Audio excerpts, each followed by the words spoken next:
Le Conseil des ministres adopte des projets de décret et une communication relative au plan d'action de réforme des établissements pénitentiaires et de réinsertion.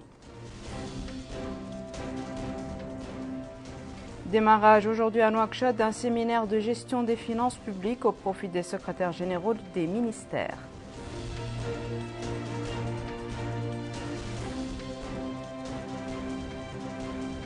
Sortie de 3 promotions dans les métiers liés à la pêche à Nouadhibou dans le cadre de la mauritanisation des emplois dans le secteur des pêches. Bonsoir mesdames, mesdemoiselles et messieurs, merci de vous joindre à nous. Nous ouvrons ce journal par la réunion hebdomadaire du Conseil des ministres tenue aujourd'hui sous la présidence de M. Mohamed El-Cheikh Al-Ghazouani, président de la République. Le communiqué final sanctionnant les travaux de ce Conseil avec Abdelrahman Hamad. Le Conseil des ministres s'est réuni le mercredi 24 février 2021 sous la présidence de son Excellence M. Mohamed El-Cheikh Al-Ghazouani, président de la République. Le Conseil a examiné et adopté les projets de décrets suivants. Projet de décret abrogeant et remplaçant le décret 2019-037 du 1er mars 2019, modifiant et complétant certaines dispositions du décret 2002-035 du 16 juin 2002 portant création de l'Institut national de la promotion de la formation technique et professionnelle.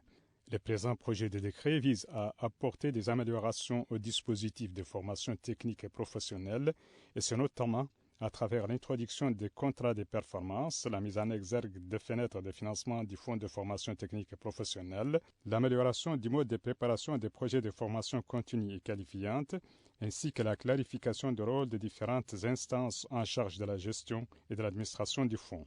Projet de décret portant nomination des conseillers au Conseil national de l'éducation. Projet de décret portant nomination du président et des membres du conseil d'administration de l'Institut national des arts. Le ministre de la Justice a présenté une communication relative au plan d'action de réforme des établissements pénitentiaires et de réinsertion. Cette communication fait le point sur la situation des établissements pénitentiaires et propose un train de mesures tendant à améliorer rapidement les conditions de détention tout en favorisant la mise en place de solutions appropriées à moyen terme dans le cadre de la mise en œuvre du programme prioritaire élargi du président de la République. Le ministre des Affaires étrangères, de la coopération et des Mauritaniens de l'extérieur a présenté une communication relative à la situation internationale. Le ministre de l'Intérieur et de la décentralisation a présenté une communication relative à la situation intérieure. Enfin, le Conseil a pris les mesures individuelles suivantes. Ministère des Pêches et de l'Économie maritime, Administration centrale, Direction des affaires administratives et financières, directeur Mohamed Yahya, titulaire d'un master en management public, précédemment cadre au ministère des Finances. Ministère du Commerce, de l'Industrie et du Tourisme, cabinet du ministre, comité de surveillance du marché, président Mat Mtaunen, professeur. Ministère de l'Habitat, de l'Urbanisme et de l'Aménagement du Territoire, établissement public, Agence nationale d'exécution et de suivi des projets, directeur général Idrissa Tirera, précédemment directeur des bâtiments.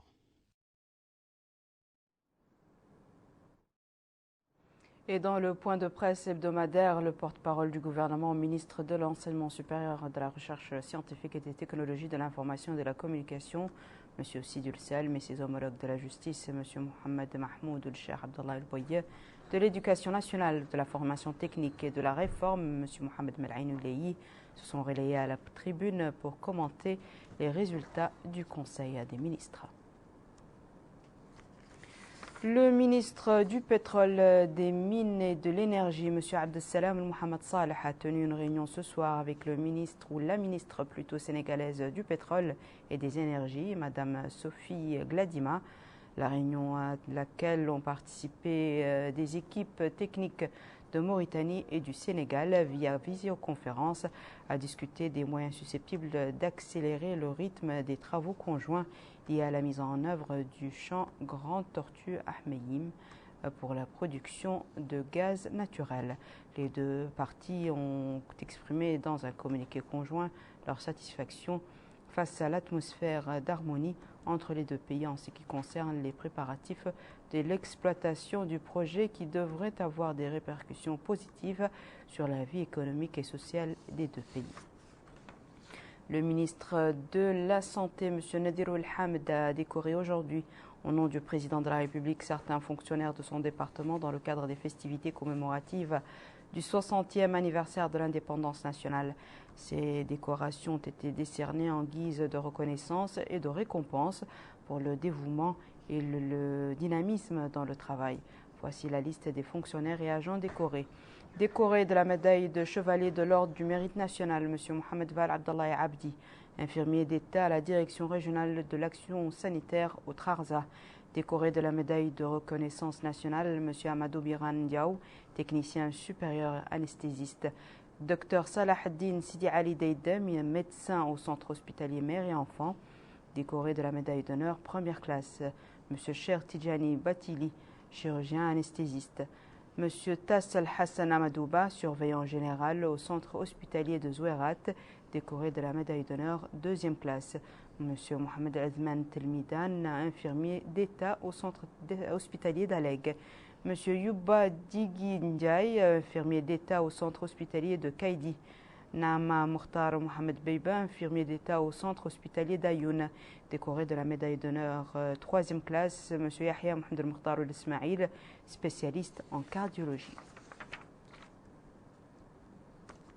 Direction la wilaya du Tagan, où le ministre de l'Équipement et des Transports a présidé lundi dernier à Tijikja une réunion avec les autorités administratives, les élus et les notables de cette wilaya consacrée aux entraves à la fluidité du transport dans la wilaya. Karmi Tagadi. La réunion présidée par le ministre de l'Équipement et des Transports, M. Mohamed Ahmed Haïmid, a été consacrée aux entraves à la fluidité du transport et les problèmes auxquels font face les citoyens de la wilaya du Tagan. Les interventions des participants ont été centrées sur le renforcement du réseau routier du Tagan et sa conjonction avec la route de l'Espoir par l'axe Tijikja-Boundeid. Dans ses réponses, le ministre a souligné l'importance stratégique de la route Tijikja-Boundeid, dont l'appel d'offres a été révisé afin de trouver des sociétés nationales capables de la réaliser conformément aux normes techniques internationales et au cahier de charges. Il a indiqué que les autres problèmes seront exposés aux départements concernés afin de les trouver des solutions. Le Wali du Tagan a quant à lui salué la présence du ministre, indiquant que les autorités locales travaillent d'arrache-pied pour résoudre les problèmes des citoyens à leur niveau. Le président du conseil régional Zaidan Otfril Mohamed a mis l'accent sur la conjonction de la route du Tagan à la Saba et le désenclavement de Tichit et l'Rcheib. Le maire de la commune de Tijikja, Mohamed Oulbiha, a demandé la création d'un réseau routier urbain dans la ville de Tijikja et a présenté les problèmes posés à sa commune dans le domaine des infrastructures routières. Les interventions des participants se sont centrées sur quelques points dont les plus importants étaient le désenclavement des localités Tichit-Rcheib, le désensablement de la route Tijikja-Atar, la route Tijikja-Boumdeid, l'accès à l'eau potable. Ont participé à cette réunion les autorités administratives et sécuritaires de la ville de Tijikja. Restons au Tagan où la ministre de l'Environnement et du Développement durable a effectué une visite d'information sur le site touristique de Taoujeft, relevant de l'arrondissement de Rachid. Compte rendu de Bokar Bayraba. Au Tagan, la ministre de l'Environnement et du Développement durable, Mariam Bekaï, s'est rendue à Rachid, notamment dans la zone de Taoujeft, une zone humide qui dispose d'un important écosystème. Et c'était en présence du Wali du Tagan, Mokhtar el-Hend, et d'autres autorités administratives et sécuritaires. Sur place, elle a été édifiée sur l'ampleur des problématiques et des défis environnementaux auxquels cette zone est confrontée. La zone est un site touristique particulier, avec beaucoup de plantes rares et une eau douce durant toutes les saisons de l'année. Par ailleurs, la ministre de l'Environnement et du Développement durable s'est informée d'une exposition de produits artisanaux, fruits des efforts des coopératives féminines de la localité. Elle a également pris connaissance des produits de maraîchage. Pour rappel, la ministre de l'Environnement et du Développement durable avait effectué des visites d'information dans plusieurs oasis et zones humides des communes de Tijikja et Tamourtanaj. Retour à Nouakchott pour signaler le démarrage des travaux d'un séminaire de gestion des finances publiques au profit des secrétaires généraux des ministères, organisé par le ministère des Finances. C'était aujourd'hui au siège de l'Académie diplomatique à Nouakchott. Al-Hajj Abdullah Eddine. La sécurité du système financier est l'objet de ce séminaire organisé au profit des secrétaires généraux des départements ministériels. Ce système financier va permettre aux différentes administrations publiques de suivre le jour au jour tous les détails liés à leur budget et les données financières, ce qui devrait accélérer la réalisation de certains projets de développement en cours.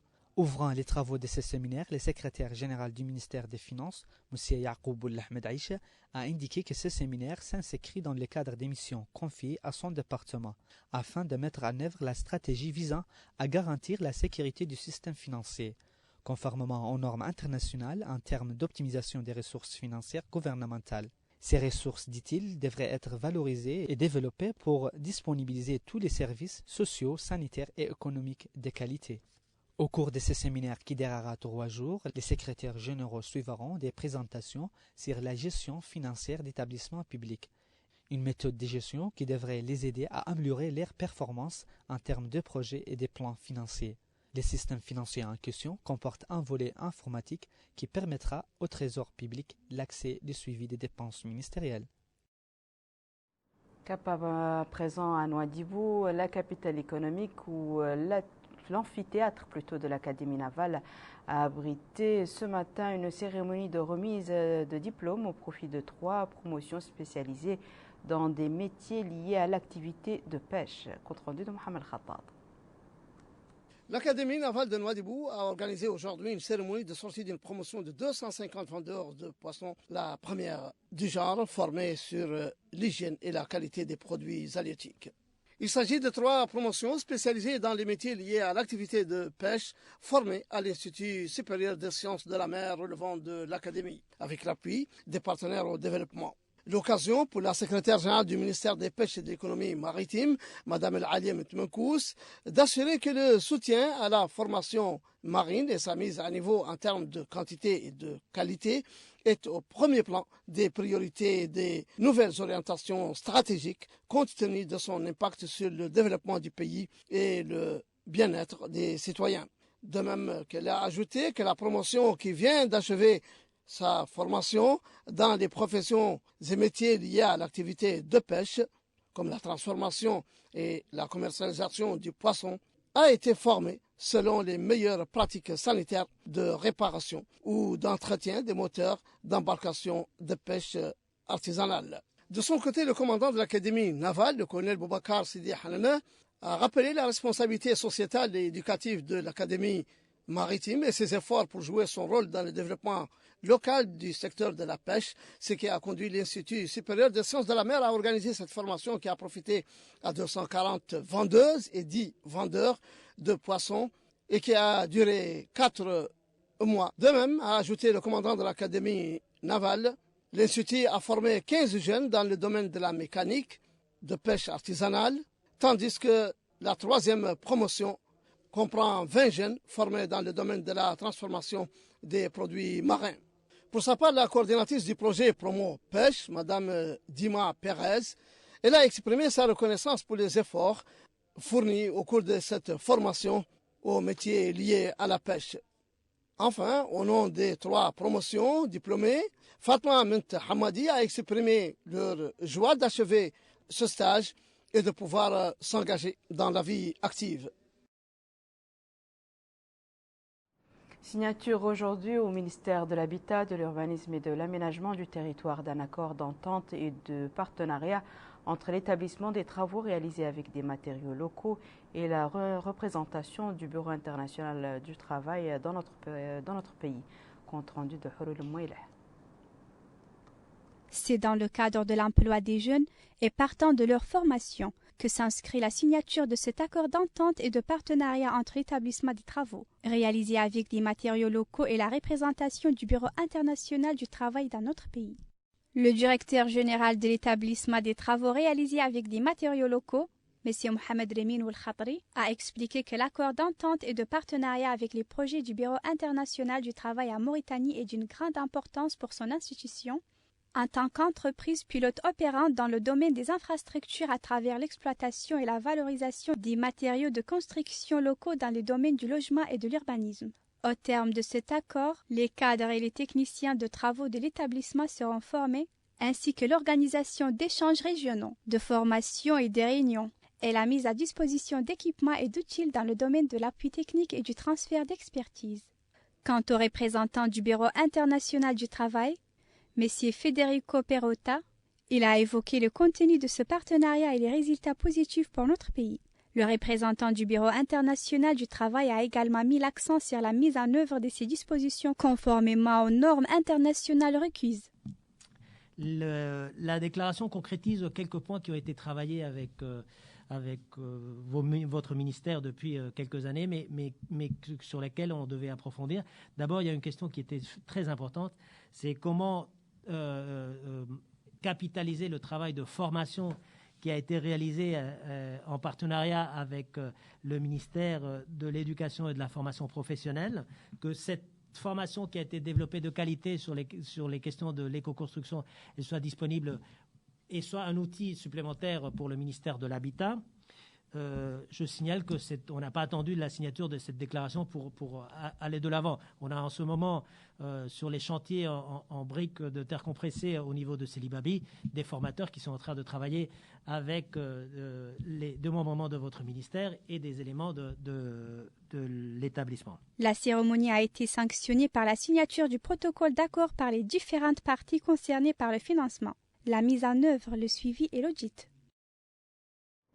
Une rencontre sur le lancement du rapport national périodique sur la Convention de 2005 sur la protection et la promotion de la diversité dans des expressions culturelles en Mauritanie a débuté aujourd'hui à Nouakchott, organisé par le ministère de la Culture, de l'Artisanat et des Relations avec le Parlement en coopération avec l'Organisation des Nations Unies pour l'éducation et la science.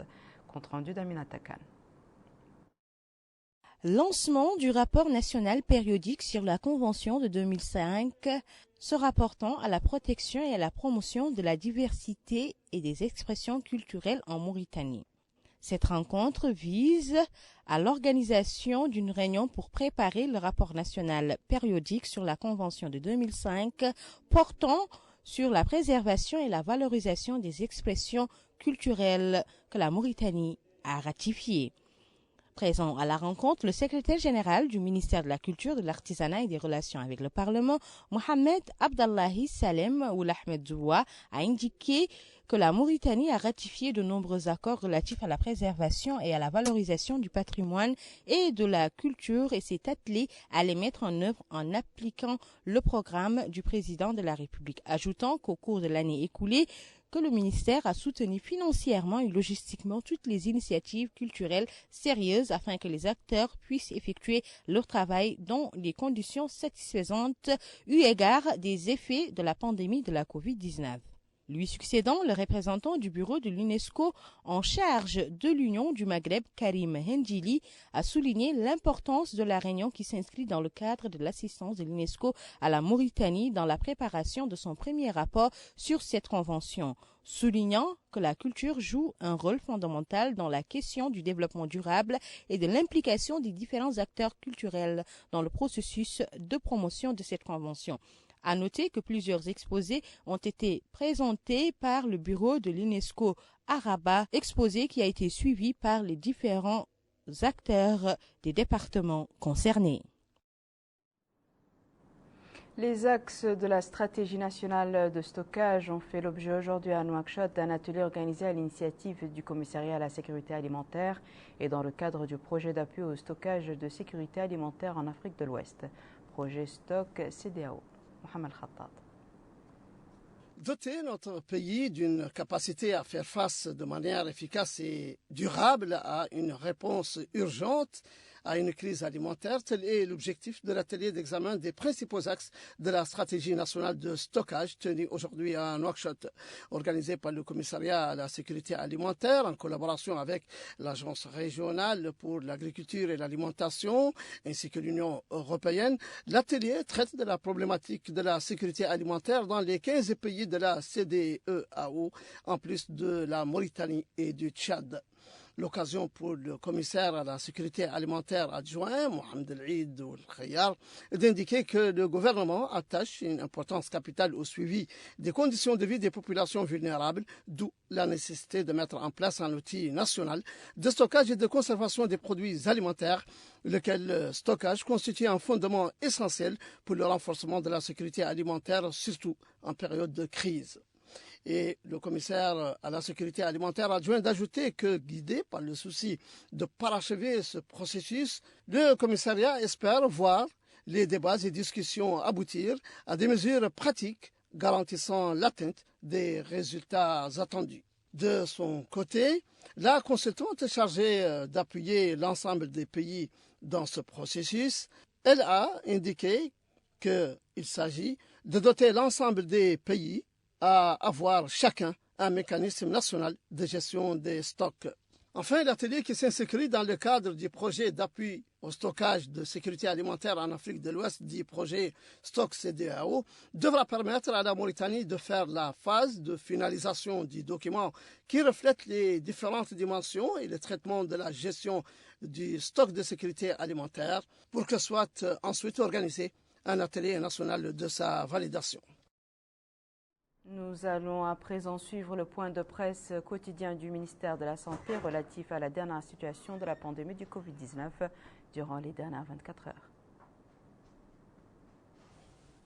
Pour la situation épidémiologique, durant les dernières 24 heures, 28 nouveaux cas Covid-19 ont été enregistrés, dont 3 cas contacts et 27 cas communautaires. Aussi, 25 nouvelles guérisons ont été enregistrées durant les dernières 24 heures et malheureusement 2 nouveaux décès.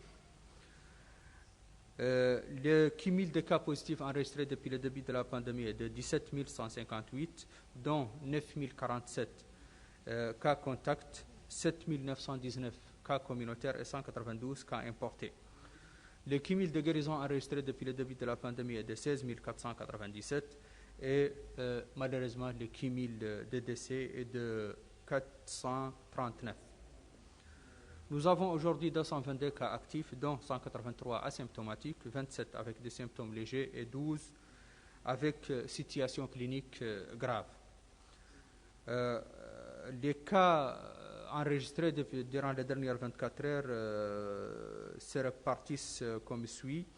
2 à Barkewel, 1 à Boutilimit, 1 à Arkiz, 1 à Atar, 2 à Nouadhibou, 3 à Oksar, 11 à Tefrakzena, 3 à Darnaïm, 3 à Tayart et 1 nouveau cas à Toujouni. Les tests réalisés durant les dernières 24 heures sont au nombre de 1087, dont 25 tests de suivi et 1062 tests de diagnostic, répartis en 394 tests rapides TDR et 668 PCR. La répartition des nouveaux tests par région, 82 ont été réalisés à Hout Sharqi, 5 à Hout Gharbi, 48 à Nasaba, 27 au Gorgol, 22 au Brakna, 31 au Trarza, 7 à Nadrar, 57 à Dakhlet Nouadhibou, 14 au Tagan, 34 au Guidimaga, 4 à Tir Zamour. Un nouveau test a été réalisé durant les dernières 24 heures à Linchiri, 692 en Nouakchott Ouest, 46 en Nouakchott Nord et 17 en Nouakchott Sud. Le cumul de tests réalisés depuis le début de la pandémie est de 213 293, 27 623 tests de suivi et 185 670 tests de diagnostic, répartis en 136 713 TDR et 48 957 PCR. Le département de l'emploi, de la jeunesse et des sports a lancé aujourd'hui l'une des composantes du projet Ma Profession au niveau de la Mourata'a d'Omboud. Cette composante a pour objectif d'assurer la formation des centaines de jeunes de la Mourata'a dans des métiers comme l'électricité, la plomberie, la soudure, la couture et le jardinage. Amina Mtakhlil. Faciliter l'accès des jeunes à l'emploi à travers la création de projets de développement générateurs de revenus. Voici une pierre angulaire de l'édifice du développement. C'est également l'idée de base du projet Mihnati, Ma Profession, du ministère de l'Emploi, de la Jeunesse et des Sports, un programme d'appui multisectoriel. Le lancement de ce programme s'effectue aujourd'hui à partir de la ville d'Omboud, dans toutes ses communes. Le chargé de mission au ministère de l'Emploi, de la Jeunesse et des Sports, M. Hamad Oulid Bekay, a affirmé que cette activité s'inscrit dans le cadre du programme élargi Awlawiyati du président de la République, une promesse qu'avait fait le ministère de l'Emploi, de la Jeunesse et des Sports et qui se concrétise aujourd'hui à partir du triangle de l'espoir. Le programme s'étalera sur une durée de 30 mois. De son côté, le wali du Gorgol, M. Ahmed Naoul Sedebba, a félicité les citoyens à l'occasion du lancement de ce projet. Il a également affirmé que ce dernier marquera le début d'un développement durable dans la zone. Le projet, poursuit le wali, présente plus de 170 opportunités de prêt et 110 pour la formation. Il a précisé que cette zone prioritaire pour le président de la République ne peut atteindre ses objectifs qu'à travers le déploiement de tous les moyens humains possibles. Le président du conseil régional de la wilaya du Gorgol et le maire de la commune d'Umboud, messieurs Ba Abou Mamoudou et Si Adama, ont appelé la jeunesse d'Umboud à profiter de toutes ces opportunités pour donner le bon exemple au reste de la jeunesse de la zone.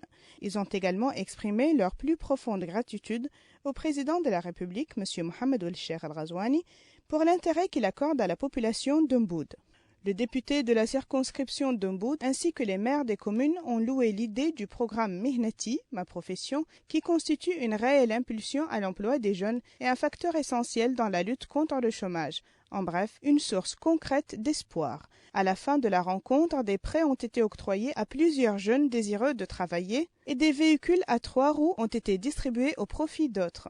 Et pour clôturer la cérémonie, la délégation a effectué une visite sur le terrain à l'école de formation technique et le centre de formation professionnelle du projet Mihnati, ainsi qu'à l'école maternelle de la commune d'Umboud.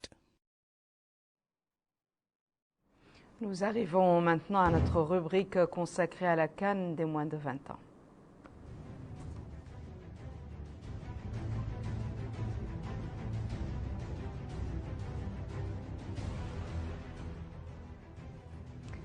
Les quarts de finale de la CAN des moins de 20 ans débuteront demain au stade olympique de Nouakchott et au stade Cheikh Ould Bouaidi. 2 matchs qui s'annoncent palpitantes. Bokar Baylaba. 2 matchs sont au programme demain. Le premier choc opposera le Cameroun au Ghana à 16h au stade olympique de Nouakchott. Le coach camerounais se veut prudent par rapport au match de demain. Il ne faudrait pas déjà se fier aux résultats précédents de l'équipe du Ghana. Vous savez, à cette phase, il était question déjà de se qualifier pour le tour suivant. Ils se sont qualifiés. Je pense que c'est ce qu'il faut retenir.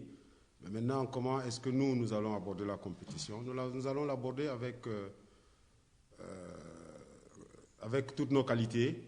Nous n'allons pas inventer ou modifier notre manière de faire. Nous avons nos qualités à nous. Je pense qu'on va faire prévaloir ces qualités-là pour, à la fin, ne pas avoir de surprises désagréables.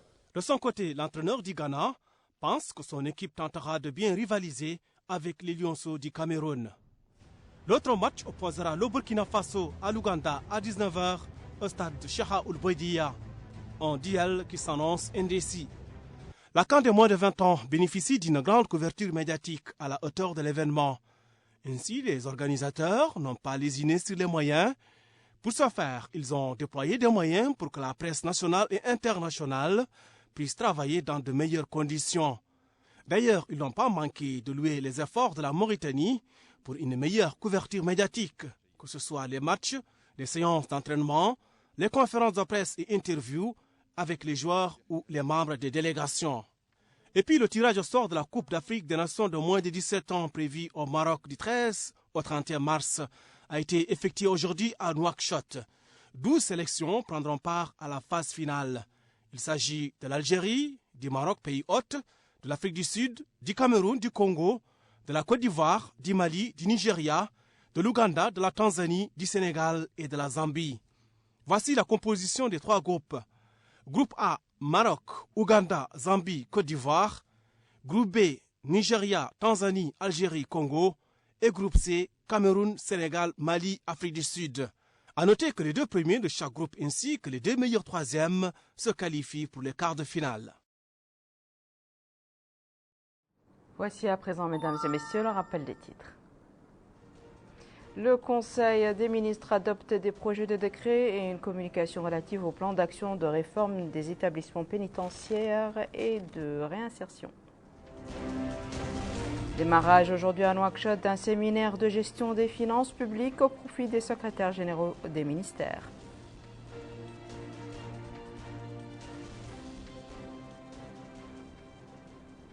Sortie de 3 promotions dans les métiers liés à la pêche à Nouadhibou dans le cadre de la mauritanisation des emplois dans le secteur des pêches. C'est la fin de ce journal, mesdames et messieurs. Merci à vous de nous avoir suivis. Merci de votre fidélité. Je vous souhaite une excellente suite de programme sur El Mauritania.